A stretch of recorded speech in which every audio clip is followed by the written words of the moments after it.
Kamustahin naman natin ang sitwasyon sa lalawigan ng Bataan. Nasa linya ng telepono si GMA News stringer Ernie Esconde.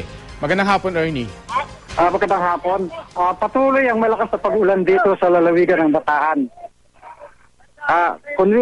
Kundisan ay humihinto pero pagkatapos ay parang bumubuelo ng napakalakas na tiga-tigang ulan. Lubog na ang labing-isang bayan. Ang MacArthur Highway ay hindi na pwedeng daanan ng lahat ng uri ng sasakyan. Sa katotohanan, sinasakyan ko ngayon ng isang malaking dump truck. Galing kami sa loob ng Dinalupian. Dahil lalim ng baha ay halos sa liig na. Hindi na rin madadaanan itong Olongapo-Gavan Road sa Layak. Kaya ang ginawa namin, tinahak namin ng Dinalupian at dito kami sa SFX dadaan sa Tipo Road. Napakalalim talaga. Sinasabi ng mga tao rito na ito ang kauna-unahang pinaka-grabing baha na nangyari dito sa Dinalupian. Ernie, Yes? saan kayo papunta niyang dump truck na sinasakyan mo? Galing kami sa loob ng Dinalupian, papunta kami ng Tipo Road para doon kami umikot para makarating kami ng Layak. Ano, may rescue ba kayo, Ernie? O Marami service mo kami yan? sakay, nagre-rescue kami. Pagkatapos yung mga stranded sa Layak kanina, naisakay namin.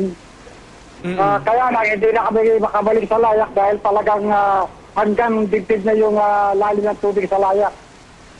Kung meron ka mga report ng pangkabuuan ng Bataan, Ernie, ilang mga bayan dyan yung talagang lubog at yung maraming evacuees? Ang lubog sa baha ngayon, ang Balanga City, Abukay, Samal, Hermosa, Dinalupihan, Pilar, Orion, Maribeles, Bagakap, Morong. Ang hindi lang binaha, Limay Kaya isang bayan sa Bataan na hindi binaha, Limay. Lahat talaga malalim ang tubig. Nasa mga evacuation center sila, yung mga binaha. Merong 1,300 plus ang nasa evacuation center sa Orion at saka sa bayan ng Pilar. Sa ngayon, Ernie, may ongoing rescue ba sa mga nasa stranded pa sa kanilang mga bahay, yung mga nasa bubungan, mga ganyang Patuloy ang insidente? rescue operation sa bayan ng Hermosa, dito nga sa Dinalupihan, sa Pilar, sa Orion, na kung saan ay talagang nakakalalim na ba. For the first time sa Bataan, ito yata ang pinakamalalim na ba na naranasan namin.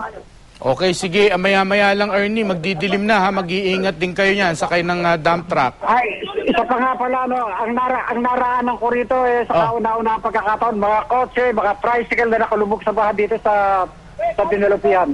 Nakayo ko lang naranasan talaga. Ganon? Walang mga sakay?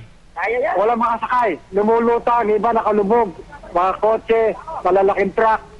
Talagang napakalalim ng baha rito sa Dinalupian. O siya, mag-iingat kayo. Hindi porke naka-dump truck ka, baka kung saan ka sumuot na malalim. Sige, ingat. Maraming salamat. Si Ernie Esconde, ang ating GMA News stringer sa Bataan.